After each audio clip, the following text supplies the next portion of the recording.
Hello and welcome back to The Silver Lining with Oliver Newton. Today's episode is in honour of International Women's Day, and we're going to look at one of the greatest silver lovers and silver collectors of all time, Harriet the Duchess of St Albans. Now, Harriet was born in the late 18th century in 1777 and went on to be one of the greatest patrons of English silver, of the arts, in the 19th century, and really is an iconic woman who became a celebrity before there was such thing as celebrities.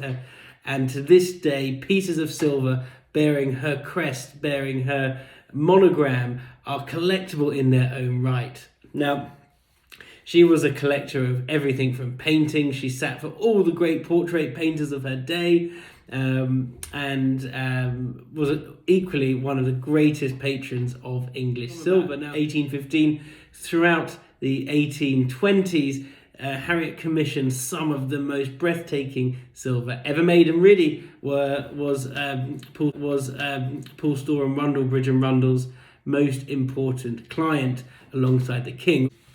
Now, what I'm going to do, I'm going to look at a handful of my favourite pieces that were commissioned by Harriet, but I'm going to put them up on the screen so you can hear me talk about them while I look. So the first thing that we're going to look at is this outrageous set of 4 salt cellars. You know my love for anything nautical themed, and as you know, I have a pair of Triton salt cellars. Now, these are by Paul Store. These are made in 1813, and I mean, are just exceptional in every way. You have two Tritons holding up these beautiful, and they're just outstanding in every way. Now, these were last sold, I believe, in Christie's in 2002 for $207,500, which just shows how wonderful they are. Okay, so now we're looking at this pair of soup tureens. Now, these are hallmarked for 1821. Makes mark Philip Rundle for Rundle, Bridge and Rundle. Now, what can you not like about these? You have this absolutely outrageously over-top design, which is by Edward Hodges Bailey. Now, you've got this fluting design in the body with these naturalistic feet and naturalistic handles, and the handles on the side of the tureen are just cast so perfectly that they merge into the bodies of the soup tureens. They're then presented on their original stands, which are just equally as outrageous, and you have the shell feet on the stands of the soup tureens. Overall, this is showing the very, very best of what Rundle, Bridge and Rundle could manufacture and could create, and it's just the top of the range in every way, and this is arguably comparable quality to anything in the Royal Collection. These are just exceptional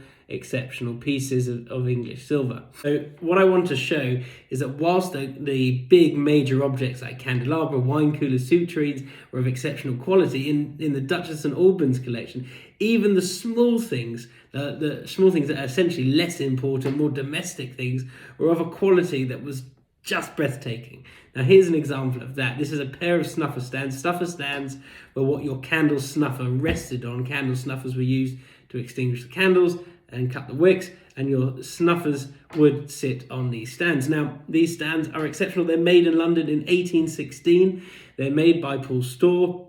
But just look at the borders. Look at the cast lion's head on one side. Look at the birds. I mean, the whole thing is just breathtaking. You've got the Duchess's crest beautifully engraved in the middle. These are the Rolls Royce of snuffer stands. I don't think I've ever seen a more incredible pair of snuffer stands, and this just shows the extent to how much she really loved these pieces, how much she was a visionary. She wanted the best. And she got the best, and I just think she's an amazing woman. When Harriet died in 1837, it's purported that she had around 35,000 ounces of silver. So that gives you an idea of how much she loved it. And it was actually kept mostly in the bank vault in Coutts Bank up until most of it was sold in 1914 at Christie's. I hope you've enjoyed the Silver Lining episode inspired by International Women's Day on the Duchess of St Albans, who was one of the greatest collectors of all time. So thank you for watching. Stay tuned for more episodes coming this week, and I hope you have a lovely evening. Take care.